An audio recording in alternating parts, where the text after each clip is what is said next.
कालिया नाग अनक जाति का नागराज था, जो कि पहले रमन द्वीप में निवास करता था, किंतु पक्षीराज गरुड़ से शत्रुता हो जाने के कारण वह यमुना नदी में एक कुंड में आकर रहने लगा।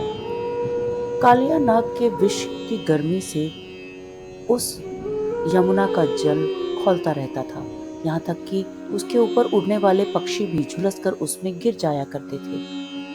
तो एक दिन अपने सखाओं के साथ गेंद खेलते हुए कृष्ण ने अपने सखा श्री दामा की गेंद यमुना में फेंक दी।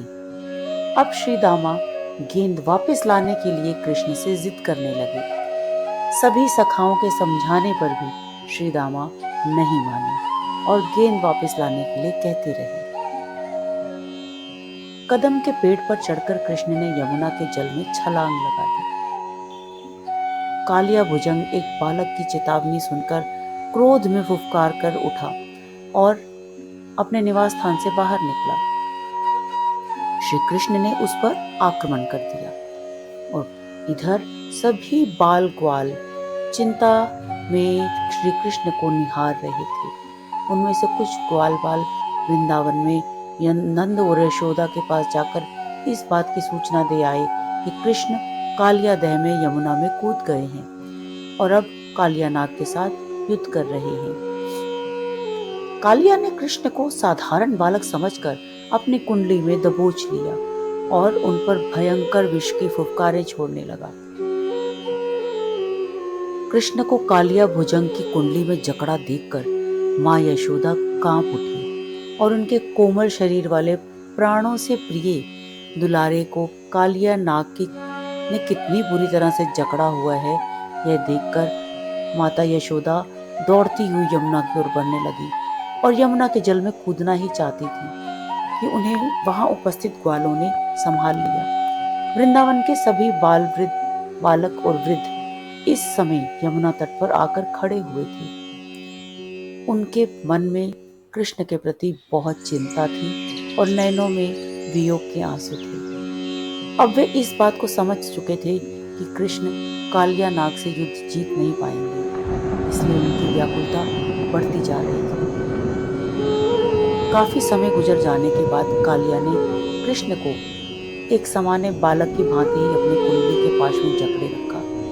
जब कृष्ण ने देखा कि वृंदावन के समस्त नर नारी उनके वियोग में बुरी तरह तड़प रहे हैं और नंद यशोदा की दशा तो इतनी बिगड़ चुकी है कि वे कदाचित मृत्यु के निकट ही जान पड़ते थे, तो उन्होंने एक झटके में ही स्वयं को कालिया की कुंडली से विमुक्त कर लिया और वो उस इतने विकराल सांप पर इस प्रकार टूटे जैसे कि गरुड़ अपने सर्प को अपना शिकार बनाता है।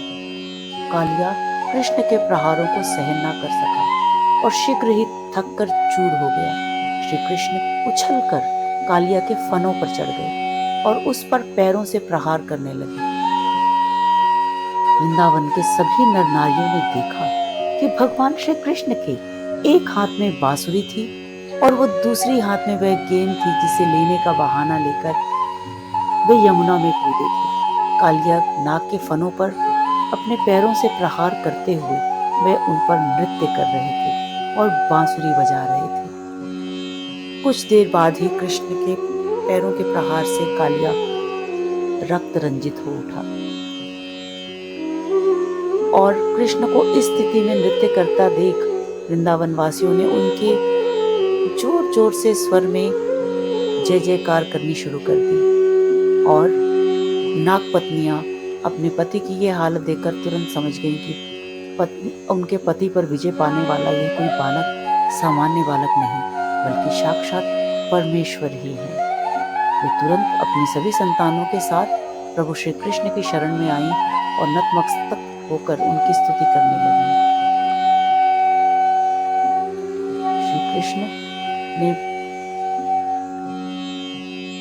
श्री कृष्ण ने उनकी स्तुति से प्रसन्न होकर कालिया नाग को अभय प्रदान किया और कहा कि रमणक द्वीप में जाने के लिए मैं आदेश देता हूँ, और उस अभय को देते हुए बोले कि अब तुम्हें गरुड़ का भय नहीं, वह तुम्हारे फनों पर मेरे चरण चिन्ह को देखकर तुमसे शत्रुता भूल जाएंगे।